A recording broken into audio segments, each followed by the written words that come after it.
What happens when America's sweetheart walks into what she thinks is a routine morning show interview, only to discover the host has an entirely different agenda? Today we're diving into the explosive confrontation that had viewers across the nation glued to their screens as Julia Roberts and George Stephanopoulos went head-to-head in what became one of the most uncomfortable moments in Good Nodder Morning America history. Before we get into this incredible story, make sure to hit that subscribe button and let me know in the comments what you think really caused this heated exchange. The cameras rolled live that Tuesday morning, and what started as a typical celebrity interview quickly spiraled into something nobody saw coming. "Good morning, Julia. Thanks for joining us," George said, his voice carrying its usual professional warmth. "Good morning, George. Always a pleasure to be here," Julia replied, settling into her chair with that trademark smile that had charmed audiences for decades. "So let's talk about your new film. It's a story about redemption, about people getting second chances. That must resonate with you personally." Julia's eyes lit up. "Absolutely. I think we all deserve the opportunity to grow, to make amends for our mistakes. The character I play goes through this beautiful journey of self-discovery." George nodded, but his expression shifted slightly. "Speaking of second chances and making amends, I'd like to ask you about the Children's Hope Foundation gala you attended last month." The smile on Julia's face faltered just a fraction. "What about it?" "Well, our research team discovered some interesting information about that organization. Were you aware of the financial irregularities that have come to light?" Julia's posture stiffened. "I'm sorry. What financial irregularities?" "George, I thought we were here to talk about my film." "We are. But your involvement with questionable charities reflects on your public image, doesn't it? Especially when you're promoting a movie about moral redemption." The tension in the studio was palpable, as Julia's famous composure began to crack. "Questionable charities?" "George, I need you to be very careful about what you're implying here." "I'm not implying anything, Julia. I'm asking direct questions about your association with an organization that allegedly misappropriated funds meant for disadvantaged children." Julia leaned forward, her voice dropping to a controlled but clearly agitated tone. "You're making serious accusations without giving me context or allowing me to respond properly. This is supposed to be a promotional interview, not an ambush." "An ambush? Julia, this is journalism. Don't you think the public has a right to know about these connections?" "What connections?" "You're speaking in riddles, George. If you have specific allegations, then make them clearly instead of dancing around with insinuations." The studio crew exchanged glances as George pressed forward. "The foundation's former treasurer came forward with documents showing significant fund diversions. Your name appears on several donor lists, and you were the keynote speaker at their largest fundraiser." Julia's voice rose slightly. "Being a keynote speaker doesn't make me responsible for their accounting practices. I donated my time to help children, which is something I've done my entire career. But didn't you perform due diligence before associating your name with them?" "Due diligence? George, are you seriously suggesting that every celebrity should hire forensic accountants before supporting a children's charity? When your involvement brings in millions of dollars in donations, yes, I think that responsibility comes with the territory." Julia stood up partially from her chair. "This is unbelievable. You brought me here under false pretenses to attack my character based on some unnamed source and documents I've never seen. I brought you here to have an honest conversation about accountability and celebrity philanthropy. No, you brought me here for a hit piece. There's a difference between journalism and sensationalism, George, and right now you're failing to recognize it." The cameras continued rolling as the confrontation escalated, capturing every moment of what was becoming television gold, but also a professional nightmare for both parties involved. The cameras continued rolling as the confrontation escalated, capturing every moment of what was becoming television gold, but also a professional nightmare for both parties involved. George maintained his composed demeanor, but there was a steely determination in his eyes. "Julia, I understand you're upset, but these are legitimate questions that deserve answers." "Legitimate questions?" Julia's voice cracked with incredulity. "You're assassinating my character on live television based on allegations I know nothing about. Where are these documents you mentioned? Show them to me right now." "I can't reveal confidential sources or provide documents during a live broadcast, you know that." Julia laughed, but there was no humor in it. How convenient. So you can make accusations, but you can't back them up with evidence. That's not journalism, George. That's tabloid garbage. The evidence exists, Julia. Multiple sources have corroborated the financial mismanagement at Children's Hope Foundation. Multiple sources? Julia's eyebrows shot up. Now there are multiple sources? A minute ago it was one former treasurer. Which is it, George? George shifted in his seat, clearly not expecting Julia to push back so forcefully. There are several individuals who have come forward with concerns about the organization's practices. Concerns, allegations, sources, documents that you can't show me. Do you hear yourself right now? You're destroying my reputation with hearsay and speculation. Your reputation is built on your public actions, and your public actions include lending your name and credibility to organizations that may have defrauded children. Julia's composure finally snapped. May have? May have? George, you're literally saying may have while trying to crucify me on national television. Either they did or they didn't. Either you have proof or you don't. The investigation is ongoing, but the preliminary findings are concerning enough to warrant public discussion. Public discussion? This isn't a discussion, this is a public execution.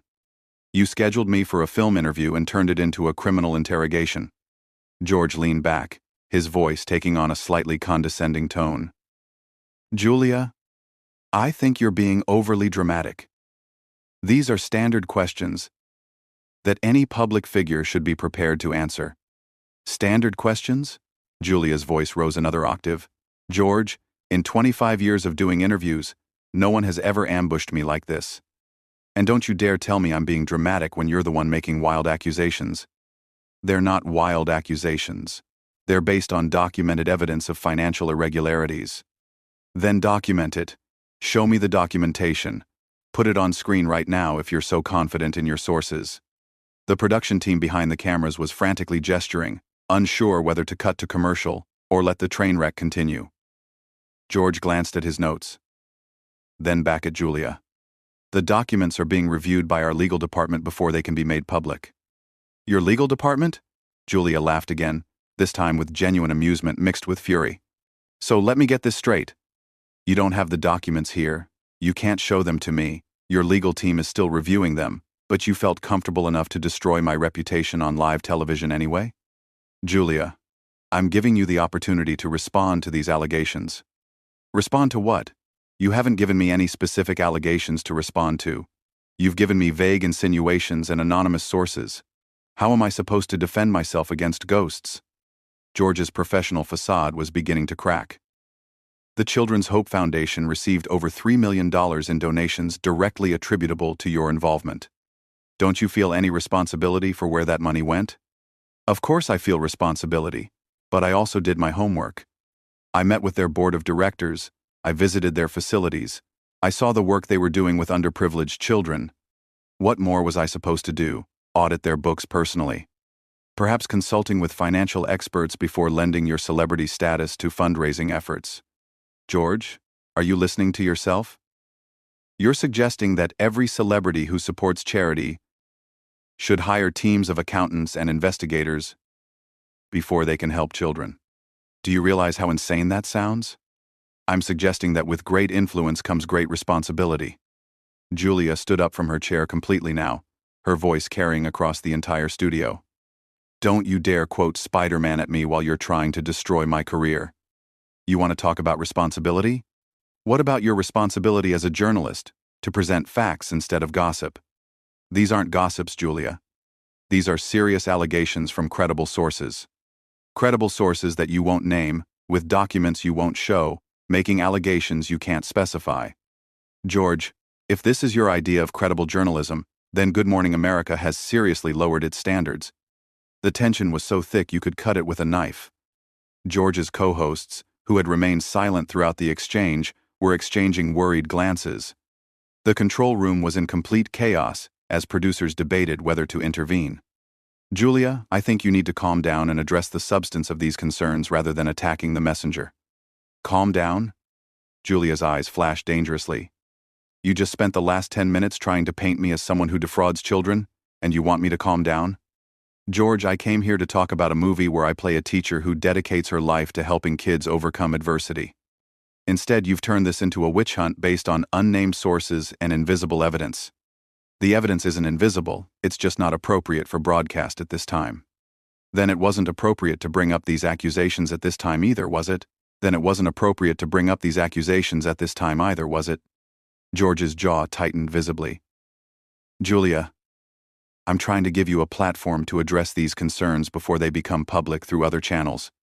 Other channels? Julia's voice was incredulous. What other channels? Are you threatening me now? Are you saying that if I don't play along with your ambush interview, you'll leak this story somewhere else? That's not what I said. That's exactly what you implied. You're holding my reputation hostage and demanding I participate in my own character assassination. The studio had fallen completely silent, except for their voices. Even the camera operators had stopped moving, transfixed by the unprecedented confrontation unfolding before them. George took a deep breath, trying to regain control. Julia, let's step back for a moment.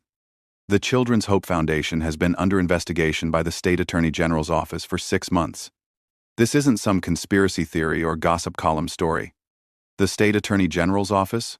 Julia's demeanor shifted slightly. Why didn't you lead with that information instead of dancing around with vague accusations? Because I wanted to give you the opportunity to explain your involvement before revealing the full scope of the investigation. My involvement? George, my involvement was showing up to speak at their gala and encouraging people to donate to help children. If there's a criminal investigation, then obviously I had no knowledge of any wrongdoing. But you did receive a substantial speaking fee for that appearance. Julia's eyes narrowed dangerously. Excuse me? According to our sources, you were paid $75,000 for your keynote speech. And I donate my time to dozens of charities every year, but occasionally I do accept speaking fees that I then donate to other causes. What exactly are you suggesting? I'm suggesting that accepting payment from an organization that was allegedly defrauding donors creates a conflict of interest. Julia took a step closer to George's desk. A conflict of interest? George, are you accusing me of knowingly taking money from fraudulent activities? I'm asking if you knew about the financial irregularities when you accepted the payment. Of course I didn't know. If I had known about any financial irregularities, I never would have associated with them in the first place. This is exactly what I mean about your irresponsible journalism. You're asking loaded questions designed to make me look guilty regardless of how I answer. George's voice became more aggressive. Julia, you're a sophisticated businesswoman with financial advisors and agents. Don't you think due diligence should include verifying that charitable organizations are legitimate before accepting large payments from them? Large payments? $75,000 for a keynote speech at a major charity gala is completely standard in this industry. I've been paid more than that for corporate events, and I've been paid less for other charity work. The fee wasn't unusual. But the organization was under investigation at the time. Under investigation by whom? You keep saying there's an investigation, but you haven't told me who's investigating or what specific crimes they're alleged to have committed. George shuffled through his papers. The State Attorney General's office opened an investigation into financial mismanagement and possible fraud in their fundraising operations. When? When what? When did they open this investigation? Before my speech or after? George hesitated. The investigation began approximately 2 months after your keynote appearance. Julia's expression shifted from anger to something approaching triumph. 2 months after my appearance? So you're holding me responsible for an investigation that didn't even exist when I spoke at their event? The alleged activities occurred before your speech. Alleged activities that weren't public knowledge and weren't being investigated by any law enforcement agency at the time I spoke there. George was clearly losing ground. Julia, the point is that celebrities have a responsibility to thoroughly vet the organizations they endorse. I did vet them, George. I spoke with their leadership, I reviewed their mission statement, I looked at their programs. I did everything any reasonable person would do before supporting a charity. I'm not a forensic accountant, and I'm not a private investigator. But your endorsement carries significant weight with the public. And that's exactly why I take it seriously. But you're asking me to be psychic, to somehow know about financial irregularities that law enforcement agencies only discovered months later. The confrontation was reaching a fever pitch. George made one final attempt to regain control of the narrative. Julia, all I'm asking for is some acknowledgement that celebrities need to be more careful about the organizations they support. Julia's laugh was sharp and bitter. More careful? George, I've supported dozens of legitimate charities throughout my career. I've helped raise millions of dollars for causes ranging from disaster relief to medical research. And you want to destroy my reputation because one organization out of dozens may have had financial problems that nobody knew about at the time? I'm not trying to destroy your reputation. Really? Then what would you call this? You ambushed me with accusations. You won't provide evidence. You won't name sources. And you're asking me to defend myself against crimes I didn't commit and knew nothing about. I'm asking you to take responsibility for your role in this situation. My role? Julia's voice reached a new level of outrage. My role was trying to help children. My role was using my platform to encourage charitable giving. My role was showing up when a children's charity asked me to speak at their fundraiser. George stood up from his chair, matching Julia's aggressive posture. And your role included accepting a large payment from an organization that was allegedly defrauding the very children you claim to want to help. That was the final straw. Julia's composure completely shattered. Allegedly, George. Allegedly. You keep using that word like it's a shield that protects you from the consequences of destroying someone's reputation on national television. You know what's not alleged? The fact that you brought me here under false pretenses. The fact that you've spent the last 20 minutes trying to paint me as a criminal. The fact that you're using unnamed sources and unseen documents to assassinate my character. Julia, please sit down and let's discuss this rationally. Rationally? There's nothing rational about this conversation, George. You've abandoned every principle of responsible journalism to create a sensational story. The entire studio was in chaos now. Producers were frantically signaling from behind the cameras, trying to figure out how to handle the unprecedented situation. Julia, if you would just answer the questions instead of deflecting. Deflecting? I've answered every question you've asked, but you keep moving the goalposts. First it was about my association with the charity, then it was about due diligence, then it was about the speaking fee, now it's about taking responsibility for things I couldn't have known about. George's voice became cold and professional. The bottom line is that your involvement with Children's Hope Foundation resulted in significant donations to an organization that may have defrauded contributors. May have, George, may have. And my involvement consisted of encouraging people to help children. If that organization committed fraud, then they're the criminals, not me. But you're treating me like I'm an accomplice to crimes that haven't even been proven yet. The investigation is ongoing. Then why are we having this conversation on live television before the investigation is complete? Why are you trying and convicting me in the court of public opinion based on an ongoing investigation? George realized he had lost control of the interview completely. Julia, I think we should take a commercial break. No, George, we're not taking a commercial break. You started this ambush, and we're going to finish it. You want to talk about responsibility? Let's talk about your responsibility as a journalist. You have a responsibility to present facts, not speculation. You have a responsibility to give people a fair opportunity to respond to accusations. You have a responsibility to distinguish between news and sensationalism. I've given you plenty of opportunity to respond.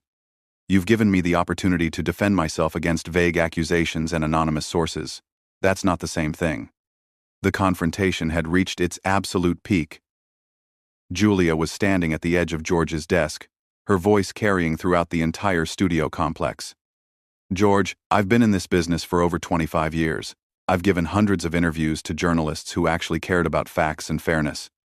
What you've done here today isn't journalism, it's character assassination. And the fact that you're doing it on live television, without giving me advance notice or the opportunity to review the allegations, is beyond unprofessional. It's malicious. George made one final attempt to salvage his position. Julia, the public has a right to know about these connections. What connections? The connection between me and a charity that asked me to speak at their fundraiser? The connection between me and an organization that I had no reason to suspect was anything other than legitimate? You're creating connections that don't exist to justify a story that shouldn't exist. That's when Julia Roberts made the decision that would end her appearance on Good Morning America forever. She reached for the wireless microphone clipped to her jacket. "You know what, George? I'm done. I'm done with your ambush journalism. I'm done with your baseless accusations, and I'm done pretending that this is a legitimate interview." She unclipped the microphone and placed it firmly on George's desk. When you decide to practice actual journalism instead of tabloid sensationalism, when you have real evidence instead of anonymous gossip, and when you're ready to treat guests with basic human decency, then maybe we can have a real conversation. Until then, this interview is over. The studio fell into stunned silence as Julia Roberts walked off the Good Morning America set, leaving George Stephanopoulos sitting alone at his desk with a dead microphone and millions of viewers watching the aftermath of one of the most explosive confrontations in morning television history. What started as a routine promotional interview had become a masterclass in how quickly things can go wrong when journalism crosses the line into sensationalism. The confrontation left viewers across the country asking themselves who was really in the right, and whether the line between holding celebrities accountable and destroying their reputations had been crossed that morning in Times Square. So what do you think? Was George Stephanopoulos justified in his aggressive questioning, or did Julia Roberts have every right to walk off that set? Let me know in the comments below, and don't forget to subscribe for more incredible stories like this one.